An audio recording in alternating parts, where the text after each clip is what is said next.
తెలంగాణలో మొన్న అసెంబ్లీ ఎన్నికలు అయితే కంప్లీట్ అయిపోయాయి. ఇప్పుడు లోక్సభ ఎన్నికలకు సంబంధించి కూడా అన్ని పార్టీలు ప్రతిష్టాత్మకంగా తీసుకున్నాయి. ఖచ్చితంగా సీట్లను కైవసం చేసుకోవడానికి. అట్లాగే బీజేపీ పార్టీ కూడా చాలా ఇక్కడ ఫోకస్ పెట్టిన పరిస్థితి అయితే కనిపిస్తా ఉంది. రైట్, చూద్దాం.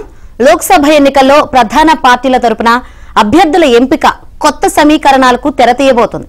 ఆయా పార్టీలో అంతర్గతంగా చోటు చేసుకుంటున్న ఘటనలు ఎన్నికల బరిలో అనూహ్య పరిణామాలకు దారి తీయబోతున్నాయి. తాము కొనసాగుతున్న పార్టీ నుంచి పోటీకి అవకాశం దక్కకపోతే మరో పార్టీలోకి జంప్ అయ్యేందుకు కూడా కొంతమంది సీనియర్ నేతలు ప్రత్యామ్నాయం సిద్ధం చేసుకుంటున్నారు. ఇదే సమయంలో సినీ నిర్మాతలు, బ్యూరోక్రాట్ల పేర్లు కూడా తెరపైకి వస్తున్నాయి.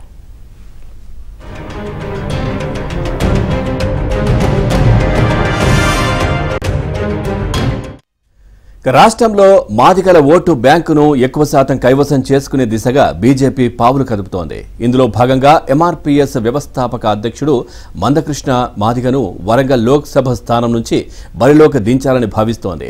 ఆయన పోటీకి సంబంధించి సర్వే నిర్వహిస్తోంది.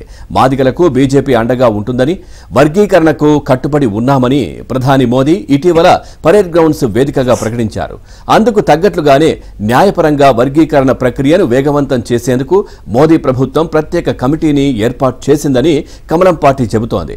ఈ క్రమంలోనే మందకృష్ణను లోక్సభ ఎన్నికల బరిలోకి దించితే మాదిగల ఓట్లు తమకే పడతాయన్న నమ్మకంతో బీజేపీ నేతలున్నారు. అయితే ఇక్కడి నుంచి మాజీ ఐపీఎస్ కృష్ణప్రసాద్, పార్టీ సీనియర్ నేతలు చింతా సాంబమూర్తి, శ్రీధర్ కూడా టికెట్ ఆశిస్తున్నారు.